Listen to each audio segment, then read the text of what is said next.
Dober dan in lepo pozdravljeni na portalu Info360. Sem Suzana Kos. Z menoj v studiu pa danes trije gostje. Gospa Meira Hot, vodja poslanske skupine SD, podpredsednica Državnega zbora in podpredsednica stranke. Gospa Eva Irgl, tudi podpredsednica stranke in namestnica vodje poslanske skupine Nepovezanih poslancev, sicer pa iz stranke Demokrati, ter vodja poslanske skupine Krščanskih demokratov, gospod Janez Cigler Kralj. Pozdravljeni. Dober dan. Dober dan, prav pozdravljeni. Začela bom z vprašanjem, ki ne sodi toliko v ta predvolilni čas, ampak glede na to, da ste bili poslanci 4 leta, ste šli kdaj skupaj na kavo ali tudi na kavi ne morete preseči teh političnih delitev? Gospa Hot. Pa ja, kdaj smo šli, ne vem, če ravno z kolegoma, ampak ja, tudi s kolegico Irgl so v bistvu spili že kafe. Osebno nimam nobenih težav piti s kavo, tudi z ljudmi, ki imamo nasprotno stališče, ker smo vsi na koncu dneva ljudje, ki imajo pač drugačne poglede na reševanje določenih težav. Bom tukaj dodala še vprašanje, očitno potem nimate težav s kofetkanjem. Te dni je zelo aktualno in predvsem na družbenih omrežjih vprašanje aretacije ob prihodu domov znanega vplivneža Aleksandra Repića. Zdi se, vsaj v delu javnosti, neka ocena, da gre za politično aretacijo, pa me zanima, glede na to, da je gospod Repić zelo znan vplivnež in zelo kritičen do Gibanja Svoboda in gospoda Roberta Goloba, ali menite, da lahko to vpliva na dogajanje v predvolilni kampanji, gospa Irgl? Ja, poglejte, jaz sicer sem seznanjena o tem primeru iz medijev, torej po medijskem poročanju, ampak lahko rečem, da je strašno veliko potencialnih naključij v tej situaciji in takrat, ko se to zgodi v političnem prostoru, zazvonijo vsi alarmi. Zdaj, vkolikor se bo izkazalo, da ni vse tako, kot bi moralo biti v postopkovnih procesih, v postopku, torej samem potem jaz ocenjujem, da bo to velika politična afera, ampak sama se držim tega, da zaupam v institucije pravne države. Mislim, da je to nujno potrebno. Mi smo danes v tem mandatu prišli do tega, da se gre namesto v krepitev zaupanja v institucije pravne države, se gre v njihovo razgradnjo, še posebej, ko govorimo o Komisiji za preprečevanje korupcije in pa Računskem sodišču. Mislim, da je treba ukrepiti tudi zaupanje v policijske organe. Kaj je na stvari, bomo videli takrat, ko se bodo stvari razjasnile. Zdaj to težko ocenjujem, lahko pa rečem, da smo včeraj imeli odlično obiskano okroglo mizo Demokrati na temo korupcije. Ne, samo da povem zakaj. Zaradi tega, ker je tam bil prisoten tudi nekdanji generalni direktor policije Boštjan Lindav in je tam zelo zanimivo povedal, bom rekla, če se izrazim, če poenostavim, da mi imamo danes v policiji problem, da imamo leve in desne kriminaliste, moramo imeti pa profesionalne, odgovorne, takšne, ki skrbijo za zakon, za red, da spoštujejo državljane. To je tisto, kar moramo mi narediti še dodatno v gradnji zaupanja. No, jaz sem poslušala, poslušala sem gospoda Lindava, on je pri policistih dodal tudi to, da se je policija zelo politizirala tako v času tretje vlade Janeza Janše, kot tudi v času aktualne vlade in dodal, da napredujejo in zasedajo funkcije ljudje, ki sklonijo glavo in upognejo hrbtenico. Ravno to sem jaz zdaj poenostavljeno povedala in to je problem. Ko bomo mi dosegli v tej državi, da je policija tukaj zato, da opravi svoje delo profesionalno in odgovorno, da ne klone pred takšnimi ali drugačnimi pritiski, potem se bomo premaknili naprej in takrat bo država bolje funkcionirala, bo bolj pravična in tudi, bom rekla, bo to država z močno vladavino prava. gospod Cigler Kralj, pojavljajo se sicer namigi, da naj bi bile pri tej aretaciji kršene gospodu Repiću neke procesne zadeve, podrobnosti ne poznamo, ampak meni zanima to, vpliv na predvolilno kampanjo, na to, da se bo to stranki ni naklonjena aktualni koaliciji ali pa Svobodi dodatno vplivalo v svojem, da bo pač gnev večji do Golobove vlade.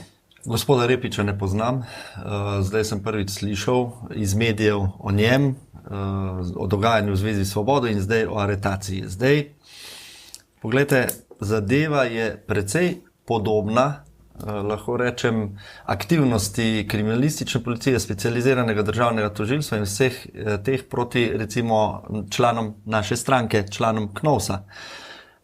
Bojim se, da bo Gibanje Svoboda v tem kontekstu, ko je vidno zlorabilo policijo in jo uporabilo kot instrument pritiska na opozicijo in potem še specializirano državno tožilstvo, bo težko razložilo in potem, ko je prepovedalo, cenzuriralo oddajo Tarča, ki je nameravala objaviti kritične prispevke in potem pogovor o delovanju članov vodje volilnega štaba Gibanja Svoboda, ki je mimogrede predsednik uprave Darsa, bo Gibanje Svoboda zdaj izjemno težko branilo to, da so enega vplivneža, ki je bil kritičen do njih na družbenih omrežjih in ki ima nek vpliv na, govori se o 100.000 državljankah in državljanih, ki so kritični do Gibanja Svoboda, da je zdaj bil areteran ravno v času volilne kampanje. Poglejte, vprašali ste izvirno, ali bo to vplivalo na volilno kampanjo. Vse, kar se zdaj zgodi, še posebej pa take stvari, vplivajo. Ampak bojim se,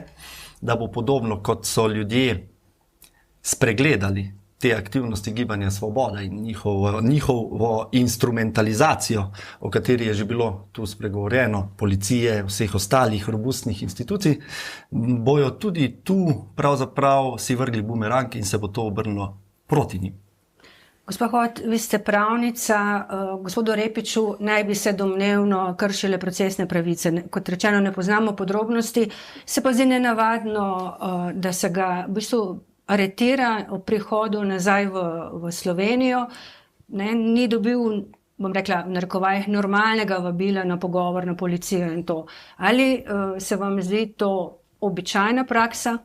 Ne, videla sem posnetek, tudi sama gospoda Repića ne poznam, moram priznati, da nisem niti sledilka, videla sem pa posnetek te aretacije in iskreno kot pravnica se mi je zdela situacija neizmerno nenavadna. Običajno jaz res konkretnih odprtih postopkov ne želim komentirati, ker kakršnokoli komentiranje politika prejudicira ta primer. V primeru, da so mu bile kršene procesne pravice, bo seveda to izkazano na sodišču, ne na neki politični oddaji. Ampak osebno, izven konteksta politike, pa zelo obžalujem način, kako je bilo vse skupaj izvedeno, ko gledam ta posnetek. Mislim pa, da bi morda morali zadevo obrniti obratno. Govorimo o temu, kolegica je pregovorila, da naj bi bili v policiji tako desni kot levi, mi ne vemo, najbrž ima vsak svoje politično stališče. To je gospod Lindav povedal na vaše okroglje, ampak želim povedati drugo. Nedvomno ta primer ni v korist koaliciji. In morda je razlog, da je način, kako je prišel ven ravno obraten, ravno da bi se škodilo, zaradi tega, ker vemo, da je gospod zelo pomemben vplivnež, veliko sledilcev ima in nedvomno to vpliva na volilno kampanjo. Zdi se mi, da vem, da si največja koalicijska stranka tega na ta način nikakor ne bi dovolila, sploh ne odpletanje v odprte postopke, tako da se meni zdi bolj obratni smeri škodovanja. In se sprašujem, kaj in zakaj se je to tako zgodilo. No, to zdaj govorite o kritičnosti gospoda Repića, ampak sama aretacija na letališču, ko prišel od nekod, čeprav ni nobenih znakov begosumnosti bilo, ne? Se pravi, to so stvari, ki se jih potem v postopku izkazuje in ne želim si, da zaradi mojega komentiranja morda bodo dodatno kršene, ker potem lahko na drugi strani nekdo reče, politika je vplivala na to. Bi mogoče še povedati? Ja, morda ne bi se čudil, če bi se to ugotovilo.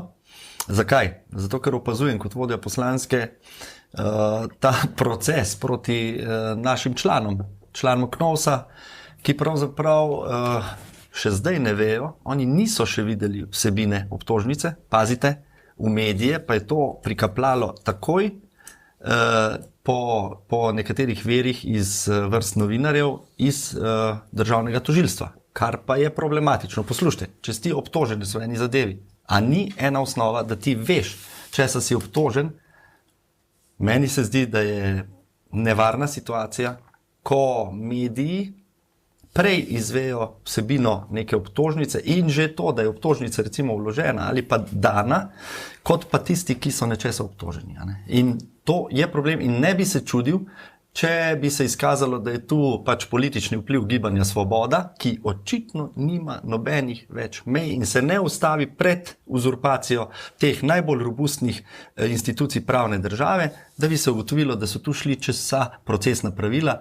Jaz se bojim, da potem zaradi tega tudi tisti pravi kriminalci, gospodarski in ostali, niso obsojeni, niso sankcionirani, zato ker pač vsi postopki ali pa veliko postopkov pade tudi procesno. No, jaz bi pa samo tukaj rekla nekaj. Mi smo danes v situaciji, ko se moramo tudi politiki zazreti sami vase. To pomeni, da mi smo prevečkrat v tem, da politiki, ko se znajdejo pred določenimi postopki, bodi si pred tožilskimi postopki, bodi si pred KPK-jem, potem rečejo, da je to politično motivirano. Jaz mislim, da je to napačna pot. Mi moramo krepiti zaupanje v institucije pravne države, moramo narediti vse, da te institucije čim prej opravijo svoje delo, zato da takšnega človeka razbremeniš, ne moreš pa govoriti, da je vedno vse politično motivirano. Mislim, da je to zelo pomembno in demokrati stremimo k temu, da se za določene stvari, tudi politične ali pa ne politične, prevzame odgovornost. Mi danes smo namreč bom rekla, veliko damo na kolektivno odgovornost, torej razpršeno odgovornost, nihče ni nikoli za nič kriv, osebne odgovornosti, individualne, pa ne sprejemamo tako, še posebej je to vidno v javni upravi, tudi širši državni upravi, tudi v politiki. Mislim, zadnjih 6 let se je začela razgradnja sistema, če želimo tako, institucij. Začelo se je predvsem za zlorabo pač policije, kar je bilo tudi izkazano v določenih postopkih med leti 2020-2022. Kot pravnica si želim verjeti, da institucije so neodvisne, so samostojne in bodo opravile svoje delo. Ampak dejstvo je, da imajo posamezniki tudi različne poglede. Potreben bo pa nek reset sistema, da se zavedamo, da to, da ima posameznik različno politično izhodišče, ne pomeni, da ne more upraviti svojega dela objektivno in tako, kot mora po pravu. In morda tu rabimo neko novo pot in nek novi nadzor in nek novi način, zato ker ne želim si niti, da bo kolega Cigler Kralj, niti sama, niti Eva, da bi bili zaradi tega, ker smo pripadniki posamezne politične stranke, zaradi tega preganjani. In verjamem, da nismo. Se pravi, da ste kritični do čiščenja janšistov oziroma do morebitnega čiščenja golobistov, če se bo oblast zamenjala. Mislim, jaz ne želim sploh, da se govori o čistkah v Sloveniji 21. stoletja. Ni prav. No, seveda je treba krepiti te institucije pravne države, da bojo robustne. Sam poglejte, kaj je dokaz, da je ta proces proti našim članom KNOVS-a politično motiviran? 2 člana z vrst koalicije nista pod obtožnico, pa sta bila v tem nadzoru. To je en konkretno dejstvo. Pa še nekaj, kar je bolj pomembno. Brez nekega resnega oponiranja je šla v javnost predpostavka enega pravnika iz Maribora, ki je na glavnih newsih zvečer rekel, da ti 4 poslanci naj bodo lepo zdaj tiho in naj na sodišču dokažejo svojo nedolžnost. Lepo vas prosim, če bi bili mi 3 v tem postopku, bi kolegica Eva drugače govorili, zato ker so ljudje osebno prizadeti. Ja, sicer v postopku niso zaradi tega, ker so šli v nadzor, ampak zato, ker je informacija v nadzoru prišla na koncu so v bistvu v postopku, ker so potrdili, ker so glasovali, ker so upravljali svoje delo. Tist glede nadzora lahko preberete mnenja eminentnih pravnikov z vseh strani, recimo najbolj eminenten je gospod Krivic, pa gospod Ernest Petrič, pa Ludvik Toplak in tako naprej. Matevž Krivic je eksplicitno napisal, da gre za hudo zlorabo specializiranega državnega tožilstva za pritisk na opozicijo v tem občutljivem predvolilnem času. Tudi potem prejudicira odprt primer. Jaz bolj razumem to, da se ne bi komentiralo, zato da se pravica doseže v resnici. Jaz samo pravim, da moramo tudi politiki biti zgled in zaupati, nekako spoštovati institucije pravne države, če smem, ali lahko samo dokončam. Samo javnosti. Glejte, tudi mi smo imeli primer, veste, zaradi 8. marec nas je prijavil Računskemu sodišču demokrate, in predsednik stranke je zelo lepo povedal, mi spoštujemo Računsko sodišče, zaupamo v Računsko sodišče, verjamemo, da bo Računsko sodišče svoje delo opravilo profesionalno in odgovorno, in tukaj je za nas zgodba končana. Hočem povedati, da so tudi ravnanja in zgled, kako ravnamo v določenih postopkih, situacijah, zelo pomembni za politika, ker tukaj gre tudi za integriteto. Lahko se strinjamo, je pa tudi ena stvar res, da marsikdaj pa pozabimo na temeljni postulat, ki pa je domneva nedolžnosti. In težava je v tem, da ko se ti postopki začnejo preko medijev razčistovati, je posameznik kriv, ne glede na to, kaj bo kasneje izkazano na sodišču. Zato je moj apel bil vedno vsem politikom vzdržati se komentiranja, ravno zaradi tega, ker spoštuješ tudi ustavo in domnevo nedolžnosti, ki pa je, se mi zdi, marsikdaj pozabljeno. Ampak tudi kriminalisti in tožilstvo so dolžni držati molčečnost in profesionalnost tega postopka. To je pa predpostavka objektivnega postopka. Tako, kot si rekla in si zelo dobro rekla, če se jih takoj razglasi za krive, se ne boš več mogel obraniti. Pa še nekaj, da ne bo pomote, Nova Slovenija sodeluje z vsemi organi, tako kot je treba. Računsko sodišče vedno pregleduje naše vse evidence, sodišče, ki je dalo odredbo, smo dali dokumente in tako naprej. To ni problema, mi nimamo kaj skrivati, ampak naredi pa nepopravljivo škodo politiku, ki ga nekdo v nekem svojem interesu ohranjati svoj položaj ali pa doseči še večjo. Se strinjam, in zato je potrebno, da se hitro te stvari razjasnejo. Postopki morajo biti hitrejši. Spomnimo se primera, ne vem, v Franciji, Dominik Strauss-Kahn se jaz spomnim. Takrat je bila taka velika afera, ampak kaj so oni naredili? Oni so zelo pohitrili te postopke, zato da so razbremenili dvom v takšno ali drugačno ravnanje. Doktor Krivic je ravno to. In to je zelo pomembno. Postopki so definitivno predpostavke. Dajte še kakšno reči o vlogi medijev, pa vam bom navrgla v razmislek par podatkov. V zadnji številki Tednika Mladine, če sem prav preštela danes zjutraj, so namenili 10 kritičnih strani demokratov. Imamo izrazito provladni, pristranski, recimo, kaj je državni medij Siol, in konec koncev tudi nacionalna televizija, kot spremljam pač program na nacionalni televiziji, ni videti različnih mnenj, ampak so v studio vabljeni samo izrazito levi komentatorji. Kakšna je vloga medijev? Jaz vem, da se jim ne smete zameriti, sedaj, ker je predvoljivna kampanja in nasploh, ampak se vam zdi, da so tudi mediji zašli? Bi rekla zašli, bi pa rekla, da imajo neizmerno pomembno vlogo in da je morda velika težava tudi lastniško preoblikovanje, ki se je zgodilo v zadnjih 10-15 letih in iz katere potem tudi izhaja, kot ste rekla, ne bi rekla pristransko, mogoče favoriziranje ene ali pa druge politične stranke. Vem, da Socialnih demokratov v tem pogledu ne favorizirajo, kvečemo obratno, kar se je videlo v tem mandatu zelo ostro. Moja želja je, da mediji čim bolj objektivno in nepristransko komentirajo in seveda prikazujejo objektivna dejstva, kar je njihova naloga na vse zadnje. So seveda kontrola vsakokratne oblasti, kar morajo biti, pa vendarle si želim, da se poroča res v skladu z novinarskimi standardi in v določenih primerih temu žal ni tako. Še na to stran povejte. Politiki brez medijev ne moremo, mediji pa brez politike tudi ne. Jaz mislim, da je tu treba en profesionalen odnos. Všeč so mi mediji, kot je vaš, ki pravzaprav pušča odprto, lahko rečem, novinarsko avtonomijo.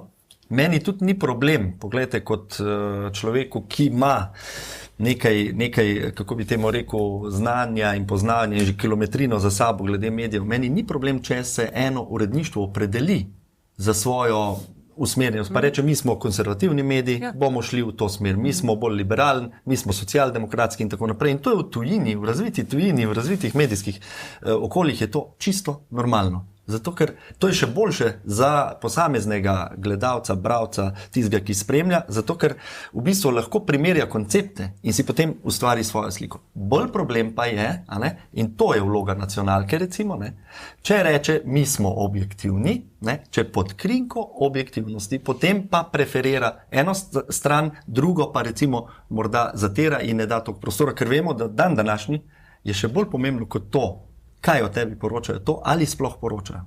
Torej, ali dobiš priložnost svoje poglede sploh predstaviti. In cenzura, odpoved oddaje Tarča gotovo ni bila korak v pravo smer. Spomnite se pa še, ko smo si drznili samo omeniti morda nekatere nepravilnosti, nekaterih posameznikov na TV Slovenija, smo takoj dobili prispevek, ki je bil pa čist neprofesionalen. Spomnite se, našega glavnega tajnika so neki fokusirali in tako naprej. Nesprejemljivo. Zato smo tudi v bistvu prvo soočenje bojkotirali, mislim, da smo se prav odločili in mislim, da je tudi pritisk malo pomagal k temu, da so začele tiste zgodbe iz Tarče se objavljati tudi na multimedijskem centru, naj bi bile še druge. Samo dodam, jaz RTV sicer vidim še vedno kot steber objektivnega javnega poročanja. Moral bi biti. Jaz ga vidim kot takega in moramo zelo pa ostati pazljivi, da tak tudi ostane še naprej, ker če ne, če javni mediji prepustimo raznih interesnih skupinam, pa imamo problem z demokracijo. Nekje tu se strinjava. Jaz mislim, da bo treba preoblikovati, kako bi temu rekel, pravno obliko tega medija, ker ne odgovarja več ta skupščinski sistem, zavodski sistem, ne odgovarja več sodobnim potrebam medijskega prostora. Drugače pa v skupni listi NSI, SLS, Fokus nimamo problema. Mi gremo na vse medije, če nas povabijo, predstavimo svoje stališča, svoje programe in mislim, da je to tudi prav. No, gremo naprej, gospod Cigler Kralj, tukaj pa ta krog bom pa začela z vami. V četrtek spravi danes, je izredna seja Državnega zbora, ne vem, bo zadnja ali ne, ker zdaj se ugiba o tem, da menda ne bo. Menda bo še ena. Naj bi bila še ena marca. Naj bi bila še ena 2 tedna pred volitvami, na kateri naj bi se obravnavalo končno poročilo preiskovalne komisije, ki jo vodi Tamara Vonta, poslanka Gibanja Svobode, ki preiskuje tudi domnevno obvodno financiranje stranke SDS in NSI. Po mojih informacijah, ne vem, če ste že dobili končno poročilo, naj bi bilo v njem zapisano tudi, da ste vi politično odgovorni, ker ste bili član upravnega odbora Inštituta Janeza Evangelista Kreka. To ste sicer v enem od intervjujev, ki smo jih imela, zanikali in na podlagi tega so pač potem s sodiščem prišli do dokumentov in pač dokazali, kar so dokazali. Mislim, da poročilo še ni šlo poslancem. V njem, po mojih informacijah, med drugim piše tudi, kako so šli tokovi denarja, mediji smo že poročali o tem, od agencije Odmev in še ene firme v lasti lobista Damjana Nacevskega v istih zneskih brez ZDV prek frizerskega salona, sestre vašega glavnega tajnika Roberta Ilca do njegovega računa. Ja, najprej, da razčistiva glede mojega članstva v upravnem odboru Inštituta Janeza Evangelista Kreka. Jaz sem pri vas rekel, da nisem bil član tega upravnega odbora. Ušlo mi je iz spomina, res sem bil.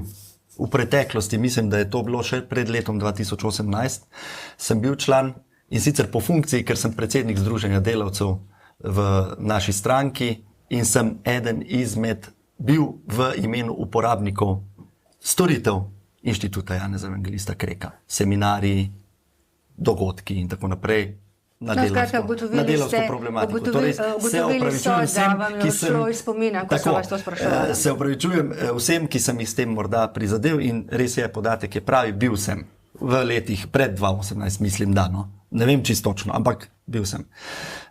Drugo, Tamara Vonta je koalicijska poslanka. Ona ni sodišče, ona ni tožilka, ni kriminalistka, ona je poslanka, ki vodi to komisijo, ki si jo je nekako prisvojila, skoraj privatizirala in zelo dobro skrbi za to, da kapljajo v pravem času informacije iz dela te komisije, kar je nesprejemljivo, do novinarjev in v javnosti. In nekateri mediji, ki niso po standardih, kot smo v prejšnjem krogu govorili, to seveda nekritično objavljajo. Jaz moram reči, da smo večkrat odločno protestirali, pa tudi potegnili pravna sredstva, zaradi tega, ker so se v javnosti znašli ljudje, ki niso funkcionarji, ki niso javno izpostavljene osebe, ki se navajalo njihova imena, priimke, lokacije, kaj so za nekim svojim denarjem, ne vem, na SP-jih kupovali, kje, na katerih bankomatih so dvigovali. Poslušajte, to spada v eno drugo državo, ne? V enih drugih časih.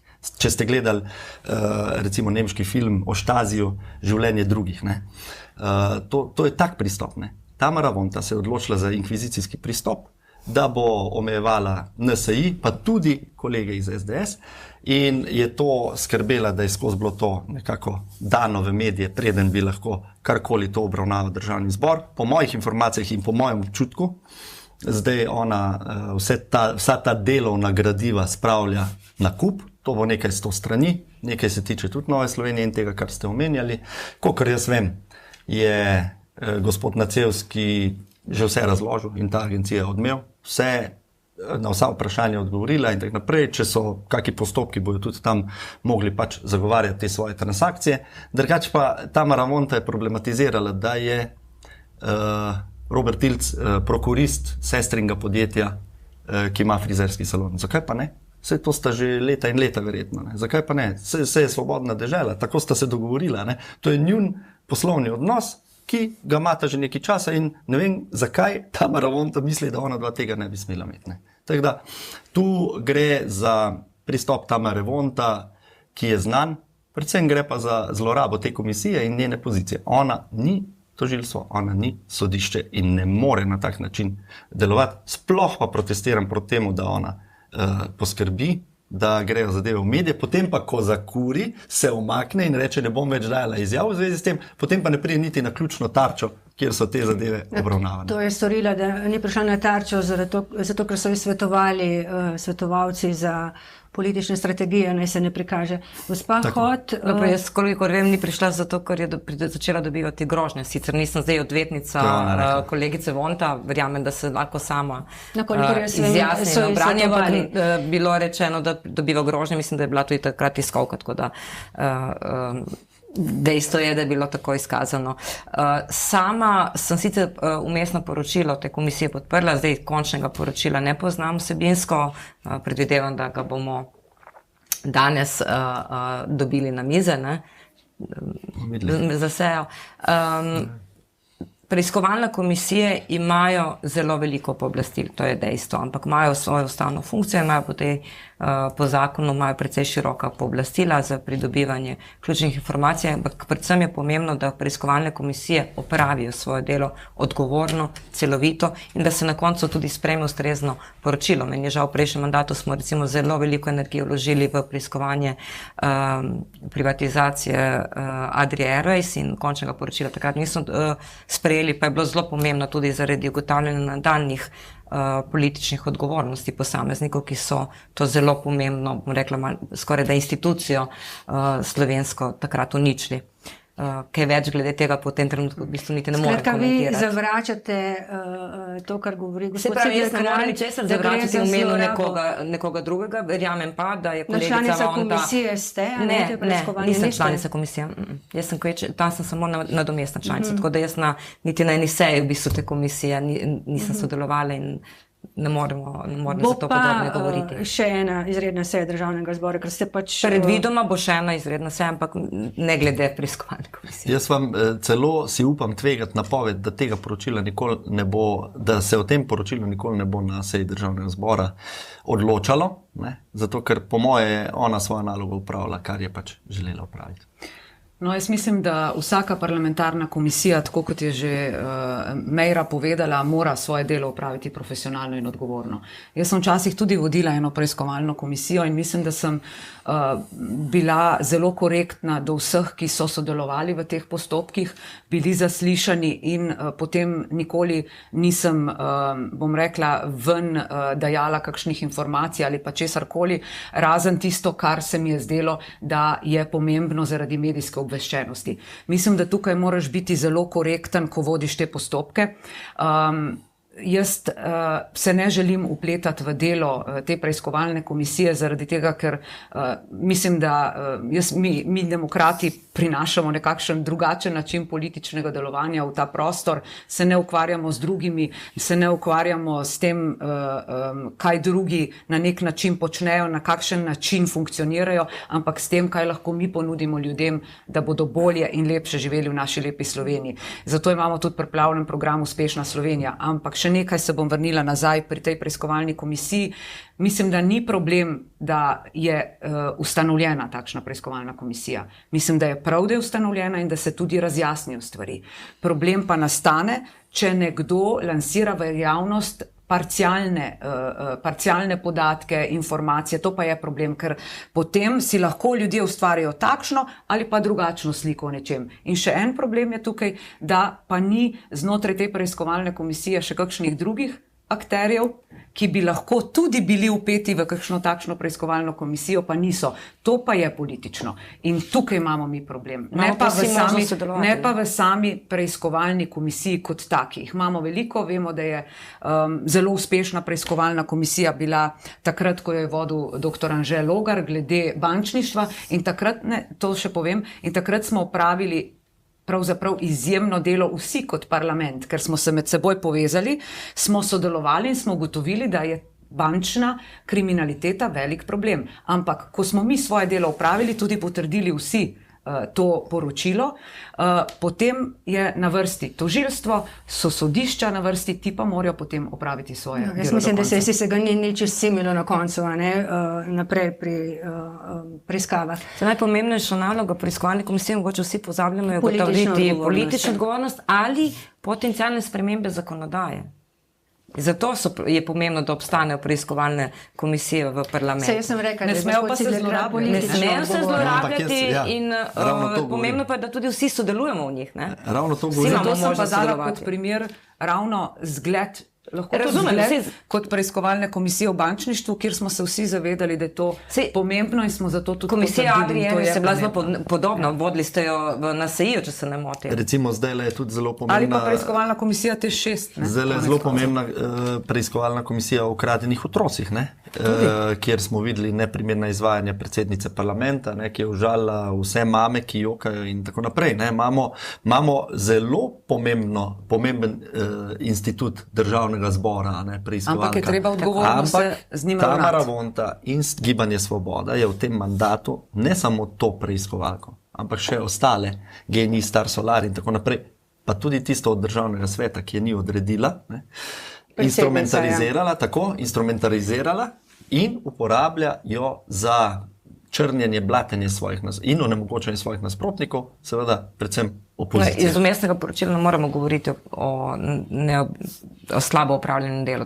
Še enkrat, jaz sem umestno poročilo podprla, podatki notri so vseeno celoviti in je treba tudi taka poročila odgovorno presojati, ne pa tudi neko delo, ki je bilo upravljeno, diskreditirati s tem, da je politična konotacija. Ja, ampak kolegica... To pa je pomembno. Pa še enkrat, nisem tu kot odvetnica gibanja, ampak se mi zdi zelo pomembno za tega, ker če se nekaj gotovi, pa ne moremo kar diskreditirati, ker nam morda ne odgovarjajo ugotoviti. Imam vprašanje za vas, kot pravnica.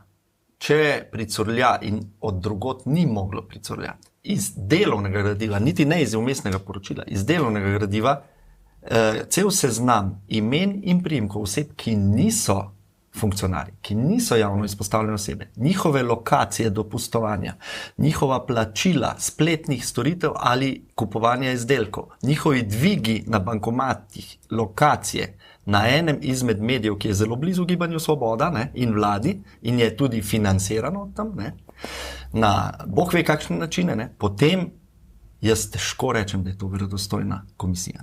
Še enkrat, že prej, ko smo govorili o policijskih postopkih, tožilskih in tako dalje, smo rekli, da je zelo pomembno, da pustimo, da se postopki vodijo objektivno in ena izmed predpostavk je seveda, da ne curljajo informacije po delčkih v medije. Tako da seveda ni prav, da prihaja, ampak ni pa to zdaj novost, ki se je zgodila s to komisijo. Mislim, da je to kar neka praksa že vrsto let, ki je nedopustna in ki zahteva odgovornost od vseh nas, da se z njo preneha. Tako da, če smo vsaj mi tu odgovorni, da tega ne bomo bomo počeli, je to že velik korak naprej. Saj mi še vedno verjamemo v pravno državo in zato smo potegnili vse postopke in konsekvence. Sam to je pa zdaj vprašanje iz začetka te oddaje. Ne? Ali bo to vplivalo na volitve? Bo in to vpliva in zato se zdaj to vodi. Po volitvah aprila, maja, junija bo vse padlo, vse to smo že videli v preteklosti. Procesno bo padlo, vsebinsko bo zavrženo in tako naprej. In to je nesprejemljivo. Mi bi mogli priti enkrat do take zrelosti, da bojo vsi iz teh inštitucij, ki zagotavljajo pravno državo, se zavedali svoje vloge in sprocesirali, tako kot je bilo prej omenjeno, zadeve hitro, v tistih časovnih obdobjih, ko ni tako občutljivo, ko se ne odloča v prihodnosti, zato da bodo lahko volivke in volivci vedeli, o čem odločajo, državljanke in državljani, mi vsi skupaj pa bolj zaupali v te institucije. Zelo pomembno je, da državljanke in državljani zaupajo zaradi tega, ker ko se sami znajdejo v postopkih, najbrž ne želijo, da se jim sodi ne po pravu, ampak po govoricah. Gospa Hot, pred časom smo delali intervju, v katerem sem vas med drugim spraševala za komentar, da se v bistvu v tem sklicu Državni zbor včasih so se dogajale stvari že na meji cirkusa. Oziroma neprimerne izjave so bile. Ne vem, govorimo o tem, da je poslanka Gibanja Svoboda, poslanca NSI večkrat obtožila Dalaja. Gospa predsednica Državnega zbora je dvigovala krilo pred tem poslancem. Kar nekaj neprimernih zadev je bilo. In takrat, ko sem vas prosila za komentar, ste med drugim dejali, da je v bistvu to presenečenje ali pa taka ocena morda takšna tudi zato, ker smo bili doslej neprimernih, ekscesnih izjav in obnašanja vajeni predvsem z desnice. Gospod Žiga Turk je bil v tem studiu, ki je komentiral to vašo izjavo in je bil ogorčen in je označil kot nesramno, nekaj takega. Se pravi, doslej je samo desnica bila nesramna v parlamentu. To je izhodišče za ta krog.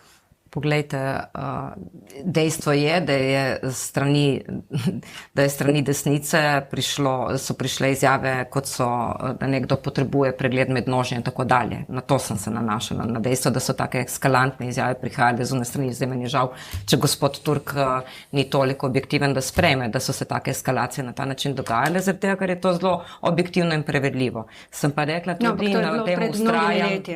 Mnoga leta, ne mnoga leta. Dejstvo je, da je tako bilo in da se je tako dogajalo. Mislim, da gospa Majde Širca. Da, in gospod Rupar ni leva stran, če se ne motim. Vi ste me vprašali po mojem osebnem mnenju. Moje osebno mnenje je, na osnovi tega, kar sem si sama ustvarila, da so večinoma prihajale z desne strani. Moje vodenje sej, moj način, pa jaz mislim, da boste kolegica in kolega potrdila, moj način govora in argumentacije kot poslanke 7 let pa je govoriti strpno, govoriti mirno, predvsem govoriti tako, da nikogar ne razžališ in nikoli se ne spušča na kakršnekoli osebne diskreditacije, oziroma zdi se mi popolnoma nesprejemljivo, da ko govorimo o politični argumentaciji, se služimo kakršnikoli lastnosti osebnosti na drugi strani. Zato sem tudi se vedno vodila na ta način, kot podpredsednica Državnega zbora sem se trudila, da so... Zato je gospod Mahnič želel, da bi vi zamenjali gospod Urško Klakočar Zupančič. Očitno se je izkazalo, da pač morda imam srečo, da sem kot pravnica to znala storiti, da sem poskušala res čim bolj objektivno in nepristransko voditi seje. Jaz sem zelo malo opominom dala v tem mandatu, ker sem tudi ugotovila, da se res lahko razjasnijo stvari, ne da bi uporabljal najostrejša orodja, ki ti jih poslovnik daje. Dala sem, mislim, da 2 ali 3 in to tako strani leve koalicije, kot z pripadniku pač desne sredine, če želite. Torej, res sem se trudila, da ne glede na to, ali gre za poslanca desne ali leve provenience ali sredine, da se dosledno spoštuje poslovnik in da se uporabi spoštljive argumentacije. Meni je žal, da je nivo komunikacije dodatno padel v tem mandatu, da se ni poskusilo tukaj ne samo govoriti o tem, da bomo preganjali sovražni govor, ampak da se je poskrbelo, da ostane argumentacija na nivoju. In ni primerno govoriti ne o lajanju posamezniku, ne kakršnih koli drugih dejanj, ki pač v parlament ne sodi. In če morda se spomnite, že na začetku mandata so ob stališčih poslanskih skupine posamezniki ploskali, pa se nekaj, da se pač v parlamentu ne ploska. No, pa še kozmični dež ste imeli, oziroma kozmični dež je vplival na glasovalne naprave v državnem zboru. Povejte, gospod Jurkel. No, jaz kot res dolgoletna poslanka tega državnega zbora lahko naredim eno tako primerjavo z ostalimi mandati in lahko rečem, da je ta mandat imel izjemno nizko kulturo dialoga, tako na levi kot na desni strani. Jaz zase lahko potrdim, da sem vedno spoštovala vsakega posameznika, vsakega sogovornika v razpravi. Zdi se mi pomembno, da politiki dajemo zgled ljudem, ker to potem dajemo tudi signale, katera je primerna komunikacija in kaj je neprimerna komunikacija. Mi se moramo zavedati, da če bi se vsi skupaj držali enega preprostega pravila, ki se ga jaz sama držim ves čas moje politične poti, in to je, da vedno v razpravi ohraniš sogovornikovo dostojanstvo in svoje dostojanstvo, potem mi takšnih razprav danes sploh ne bi imeli. Politika ne bi smela biti prostor spektakla in šova, kar je danes v državnem zboru in parlamentu zaradi različnih obnašanj in ekscesnih ravnanj, ampak bi morala biti prostor, kjer se izražajo konstruktivne ideje, kjer izmenjamo stališča, ni nujno, da se strinjamo vsem, saj to je demokracija, ampak da si skušamo najti tiste najboljše stvari, ki nas lahko potem kot družbo vzdigujejo. Mi imamo recimo zelo jasno v 297. členu Kazenskega zakonika regulirano, kaj pomeni sovražni govor. Ampak imamo na drugi strani tudi 39. člen Ustave Republike Slovenije, ki govori o svobodi govora. Tukaj je zelo tanka meja, ampak tisto, kar je največji problem današnjega parlamenta, je žaljiv govor, razvrednotenje človeka. Jaz sem na to veliko opozarjala in ljudje na najvišjih funkcijah morajo biti zgled in ne smejo razvrednotiti človeka s svojimi besedami. To je izjemnega pomena, ker korak od žaljivosti do kakšne druge poteze je zelo majhen. In mi moramo narediti prostor takšen, da se ljudje v njem dobro počutijo in da ni teh, bom rekla, tudi stalne napetosti in kar politika prinaša. Politika mora biti tu za ljudi, da država funkcionira in ne pa, da se politiki razburjajo o političnih ekscesih, ki jih nekateri uprizarjajo. Gospod Cigler Kralj, nekdo mi je na to temo rekel, da smo v bistvu krivi za to novinarji, zato ker nobenih pametnih izjav, konstruktivnih, poglobljenih debat ne povzemamo, ampak se pol znajdejo v medijih samo te, bi rekla, ekscesni primeri. Poglejte, zdaj iskati krivce. Tule moram zdaj se zahvaliti Evi, ki je zelo dobro rekla. To žaljivost, žaljivi govor je treba preganjati. Vsak lahko za sebe odgovarja. Jaz bom rekel, mi trije in tudi vsi ostali, tudi vi, težko in mislim, da ni prav, da bi zdaj moralizirali o tem, kako bi moglo biti in tako naprej. Vsak lahko za sebe odgovarja. In s svojim zgledom pravzaprav pač prinaša to, kar prinaša v politični prostor. Je pa res, tole je meja, ker meni se zdi prav. Jaz sem prvi mandat šele poslanec, prej sem bil strokovni sodelavec, ti si pa že zelo dolgo v državnem zboru, ti pa nekje vmes, Meira. Tako bom rekel, parlament je prostor soočanja stališč in mi smo vsi na koncu dneva samo ljudje. In včasih te ena stvar čustveno vznemeri. Mogoče vsakega od nas nekaj drugega, pravice nekoga, dojemam, da si nekomu nekaj omejuje in tako naprej. In potem reagiram kot človek. Zdaj, veste, velik človek tudi vsak naredi napako, ampak velik človek se potem tudi opraviči in pove, kako bi bilo prav. In se mi zdi, da tega malo manjka, te politične kulture, da smo drug drugemu na koncu dneva samo človek. In spet se vračam v začetku, ko ste nas vprašali, če gremo tudi na kofe. Tudi če nismo spili kofeja, mislim, da ste tri našli tule, ki nimajo problema se tudi dogovoriti, ali procesno, ali vsebinsko, o zadevah, kjer se je pač treba dogovoriti. In še je upanje za to slovensko politiko. Zdaj, kar se pa tiče tega mandata in predsednice Državnega zbora, bom pa jaz zelo kritičen. Procesno smo mi imeli katastrofalni mandat. Mislim, da je preko 130 izrednih sej. Jutri bo 132. 132, pa še ena se napoveduje. Ne? Rednih pa 30, mogoče 33, 36 recimo. Ne? Že to kaže na neko, kako bi temu rekel, nek pristop, ki ne vodi najbolj stabilnosti in predvidljivosti našega političnega prostora. Ne? Mi, politiki, smo pa ravno k temu poklicani, da bomo to zagotavljali. Zdaj, jaz ne vem, boste povedali, ne bi rad bil tu na prangerju, ampak jaz verjetno ne sodim med poslance, ki najbolj provocirajo ali pa izpadajo ven z raznimi zadevami, pa sem, moram reči, strani predsednice Državnega zbora v tem mandatu dobil kar nekaj opominov, samo zato, ker sem povedal svoje mnenje. Ali pa samo zato, ker sem se oglasil. Ali pa bil drugačnega mnenja kot ona, recimo. Ne? Strani kolegice Hot, pa nisem dobil nobenega opomina, pa sva imela tudi različna mnenja, nesporazume in tako naprej, ne? Tudi na fronti. Tako da, glejte, na koncu ljudje nas izvolijo, potem je pa na nas, kako to odgovornost in to poslanstvo opravljamo. Si pa želim, da bo več tega, o čemer smo vsi trije danes spregovorili. Ker potem bomo lažje delali to, za kar smo pa poslani. Državljanke in državljani to rabijo. Da izboljšujemo življenje. Videli bomo, kako bo v novem sklicu, glede na to, da si Urška Klakočar Zupančič tudi v naslednjem mandatu želi voditi Državni zbor. To naj bi bil eden od pogojev, ko so se pogovarjali glede njene kandidature v Gibanju Svoboda, ampak to so neuradne informacije. Veste, kako so rekli včasih, nekdo je rekel, sicer z levega pola, tamle še zajec v gozdu, ne, oni pa že ražen kurijo.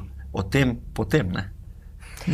Gospa Hot, ker ste rekli, da bo očitno še ena seja izrednega Državnega zbora, ali bo poleg tega končnega poročila preiskovalne komisije Tamare Vonte tudi kakšen drug predlog? Recimo, poslanska skupina SD je pred dnevi podala predlog o zamrznitvi obveznega zdravstvenega prispevka. Mi si želimo, da bi ta zakon prišel na izredno sejo, ne vidim razloga, zakaj ne bi. Apel smo podali na vlado, da pripravi in nemudoma vloži zakonski predlog za spremembo člena s tem, da se zamrzne prispevek, ker če bomo dopustili take podražitve, potem enostavno cilj, ki smo mu sledili, ko smo šli v preoblikovanje dopolnilnega zdravstvenega zavarovanja, enostavno ne bomo dosegli. Mi si pa seveda tudi želimo, da se ta prispevek preoblikuje v progresivno stopnjo, torej več imaš, več plačaš, oziroma obratno. Ker ste omenili, se pravi, jaz predvidevam, da ste v koaliciji kaj o tem govorili, a ne, da niste šli... Mislim, poslanska skupina Socialnih demokratov je samostojna poslanska skupina in ko smo vložili pobudo, nismo absolutno, ampak tam se nismo nič posvetovali. Mi smo enostavno, ko je bila javnost obveščena, da bo spet prišlo do dviga prispevka, smo zahtevali, da se nemudoma ukrepa v tem kontekstu. Še eno vprašanje za konec, ker se nam čas izteka. V teh predvolilnih nastopih politiki pogosto ne govorite vedno resnice. Zdaj, ko človek vodi oddajo, recimo, ko voditelji vodijo ta soočanja, težko pač imajo v glavi vse podatke, ampak me zanima, zakaj se dogaja, ker ene zadeve so zares se zdijo namerno neresnične in ne lapsus. Bom tukaj navedla dva primera gospoda Luka Mesca. Na nacionalni televiziji je povedal, da ko je kritiziral protikorupcijsko komisijo, je med drugim bil kritičen do protikorupcijske komisije in je dejal, da je bil gospod Milan Brglez, to je vaš kolega, nekdanji državni sekretar na pravosodju, kaznovan z globo 400 evrov, ker je bil njegov mentor pri magistrski nalogi. To seveda ne drži. Gospod Brglez je bil kaznovan za to, ker ni prijavil protikorupcijski komisiji svojega pedagoškega dela na fakulteti za družbene vede in ne zaradi tega, ker je bil mentor gospodu Luki Mescu. Mislim, to je taka izjava, ker ni lapsus, se zdi.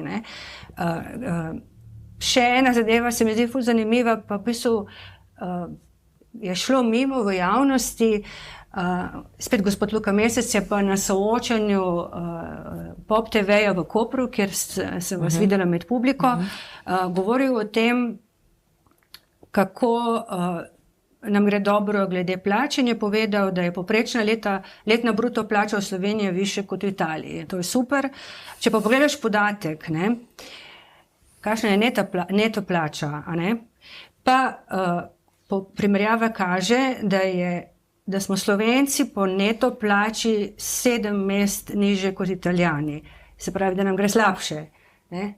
A se vam zdijo to lapsusi, namerna zavajanja? Meni se zdi predvsem pomembno, da razbremenimo plače, zato da bodo imeli ljudje v žepu oziroma na plačni listi višji neto znesek. No, ampak sliši se, prihajam iz Pirana, živim blizu Italije in lahko povem, da so tam tudi cene bistveno više, tako da od neto plače v Italiji žal ne ostane velika razlika, morda kakor se predstavlja, glede na to, na številke, ki ste jih pokazali. Sicer jaz ne živim blizu Italije. Imamo tudi inflacijo v Sloveniji, sicer ki je zoper katero se treba sveda boriti, ampak dejstvo je, da v Italiji življenjski standard ljudi je precej padel v primerjavi s Slovenijo. Sveda spet, nisem odvetnica Luke Meseca, navedli ste dve njegovi izjavi, verjamem pa, da ne govori neresnice. Ko ste na soočanju poslušali. Ja, verjela sem, da je to dejstvo in da se ne govori na pamet. In verjamem, da politiki ne govorimo na pamet, ko govorimo o številkah. Če sama ne poznam številke, najbrž ne bom izrekla, ker je ne poznam. Trudim se, mislim, definitivno ne pridem v medije in ne lažem. Mislim, da tudi Luka ne lažem, ampak je morda res tukaj bil lapsus. Sem še enkrat. Žal sem od koalicije sama danes, je vprašanje za Levico, za mojega predsednika, gospoda Hana, pa lahko povem, da nedvomno ni lagal. In če kjerkoli, kakršenkoli lapsus prišel, to pri njemu zgolj in samo lapsus. Drugače ne povem, da kot jaz slišim, ljudje z Obale hodijo v trgovino v Italiji. To sem hotel reči, kljub temu, da jaz ne živim tam blizu, imam pa veliko prijateljev, znancev, tudi sodelavcev, ki hodijo tja nabavljati, ker je menda hrana. Ker so določene zadeve bolj poceni, medtem ko restauracije in dnevno življenje je bistveno draže, verjemite, ker pač dobivamo tudi dnevne obiske z druge strani meje in nedvomno to drži. Življenje je bistveno draže in zato tudi marsikateri Italijan se upokojuje zdaj, ne bom povedala kam, ampak je zelo zanimivo, kar različite. Glede kolega Luka, jaz vsakega spoštujem. Ta vprašanja, ki ste jih nam dali, so za njega. To mora on povedati. Jaz težko presojam, kaj in kako. Vem pa nekaj. Sem bil kar mal, moram reči, pretresen, ko je v ponedeljek na tem enem prvem soočanju izrekel eno stvar, ki ne drži. Ker jaz vem, da ne drži. Ja, in to močno. In to me je zabolelo. Do dna srca. Gledal je v kamero in rekel, da ni naredil čistke, da se niti enega ni znebil na ministrstvu. To ni res. On je naredil tako čistko in je ljudi, profesionalce, ki so bili tam desetletja, ki jih do takrat, do njegovega prihoda, nobeden ni taknil, ker so vrhunski uradniki, pa ne bom zdaj omenil, ker tudi ti ljudje ne želijo več biti izpostavljeni, jih je čisto.